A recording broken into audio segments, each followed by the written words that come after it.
Good evening, student. Today we will discuss the previous year question of science of class 10. Today we will discuss the MCQ of set 31, 1 and 1. Set number 1. So we will discuss the question in both the language, Hindi as well as English. So this is the question paper of the previous year 2024.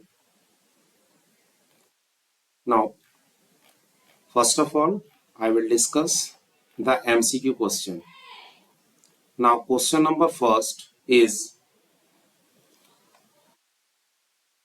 जब किसी परखनली में दानेदार zinc के कुछ टुकड़े में 2 ml sodium hydroxide विलयन मिलाकर उसे गर्म किया जाता है तो होने वाली रासायनिक अभिक्रिया को संतुलित रासायनिक समीकरण के रूप में किस प्रकार लिखा जा सकता है? Now I will discuss the question in English also. When 2 ml of sodium hydroxide solution is added to a few pieces of granulated zincs in a test tube and then one, the reaction that occurs can be written in the form of balanced chemical equation is. So the correct answer for this one will be the option B. Here where I am moving the cursor, Na2ZnO2 is a formula of sodium zincate.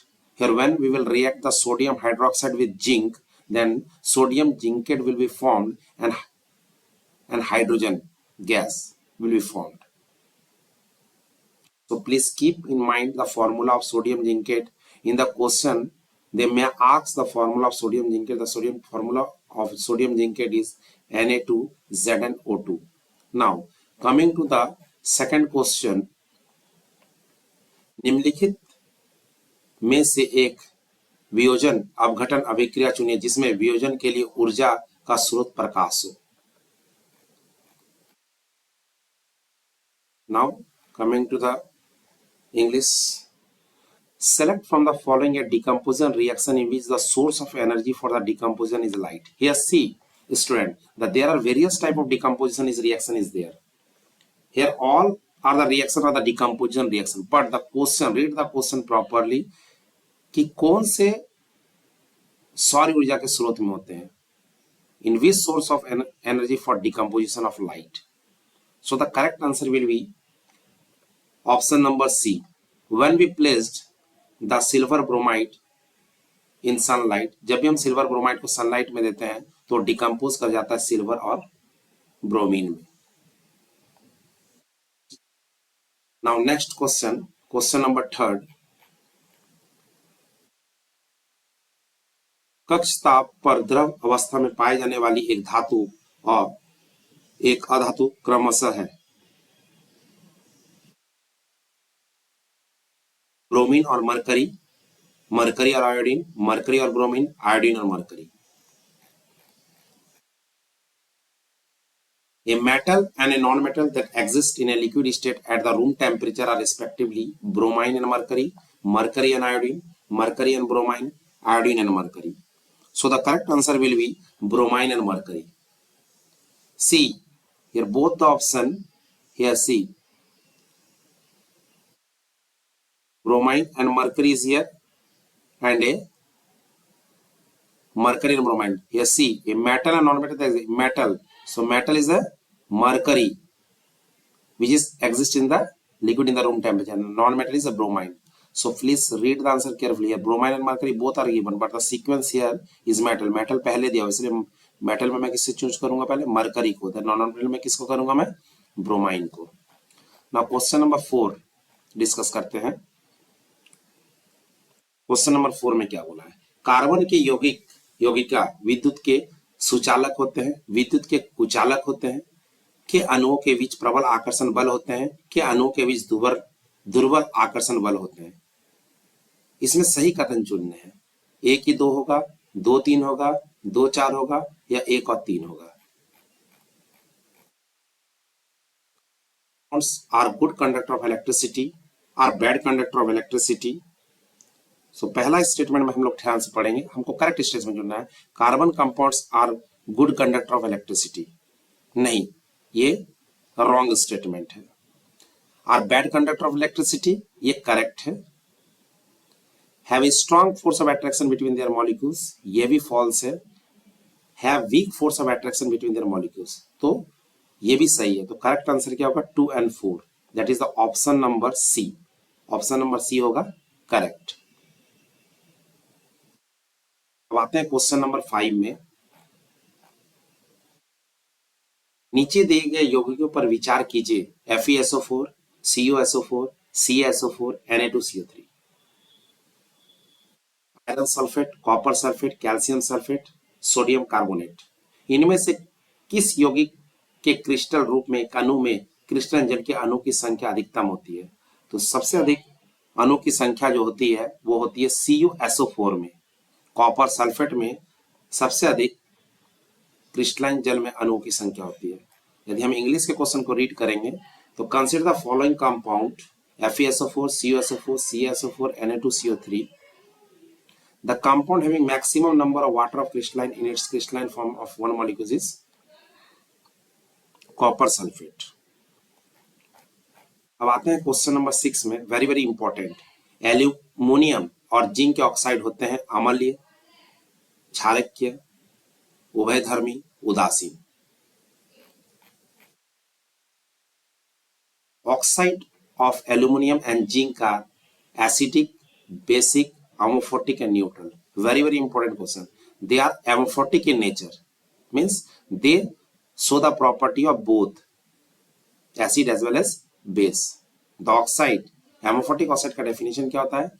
The oxide which show the property of both acid as well as base. अब आते हैं हम लोग 7 number question में।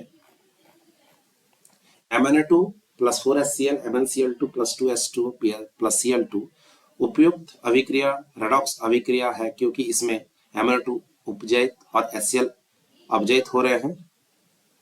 HCl उपजयित हो रहे हैं, MnO2 अपजयित हो रहे हैं, MnO2 अपजयित हो रहे हैं, HCl अपजयित हो रहे हैं। ये जनरली एक रेडॉक्स रिएक्शन का है जिसमें मुझे देखना है कि कौन सा मेरा रिडक्शन हो रहा है, कौन सा मेरा ऑक्सीडाइज हो रहा है।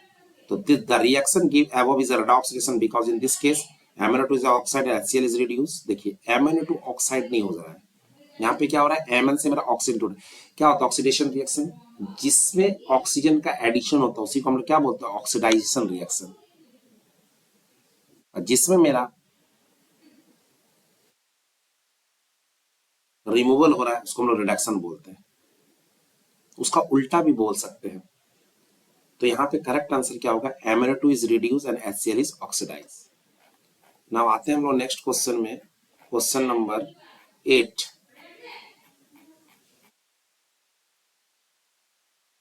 नीचे दिए गए कथनों पर विचार कीजिए। किसी शिशु के लिंग इससे निर्धारित होता है कि उसे माता से क्या वासंगत हुआ है। किसी शिशु के लिंग इससे निर्धारित होता है कि उसे पिता के क्या वांशानुगत हुआ है।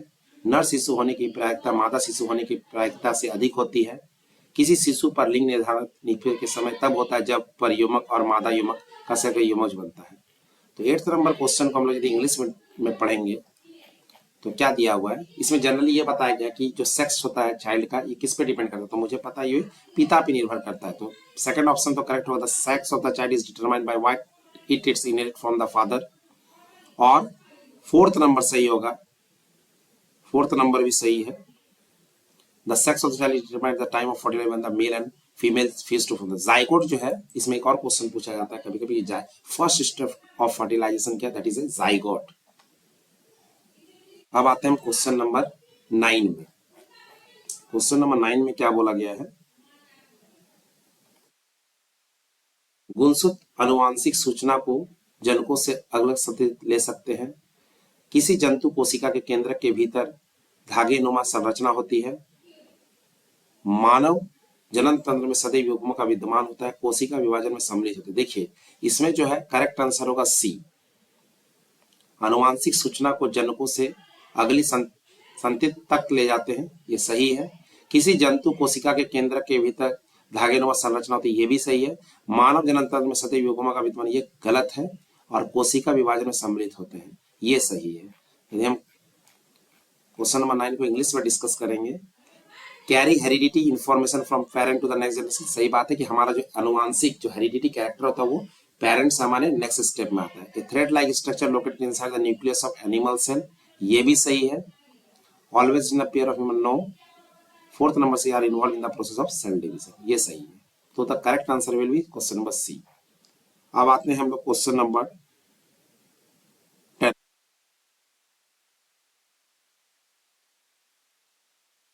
किसी तंत्रिका का वह स्थल जहां विद्युत आवेश रासायनिक सिग्नल में परिवर्तित होता है उसे कहते हैं तंत्रिकाक्ष, द्रुमिका, तंत्रिक को, पेशिया संधि, कोशिका काय। तो इसका करेक्ट आंसर होगा सी, तंत्रिका कापेशिया संधि।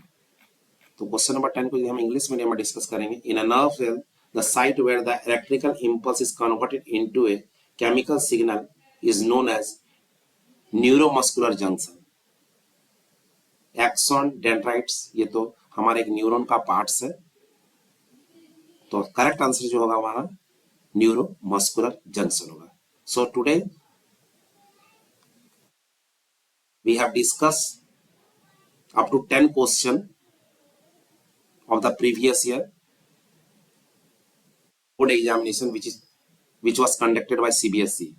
तो आज हम लोगों ने क्वेश्चन नंबर 10 तक MCQ डिस्कस किया है। इसके नेक्स्ट लेक्चर में हम लोग नेक्स्ट MCQ डिस्कस करेंगे। Thank you, have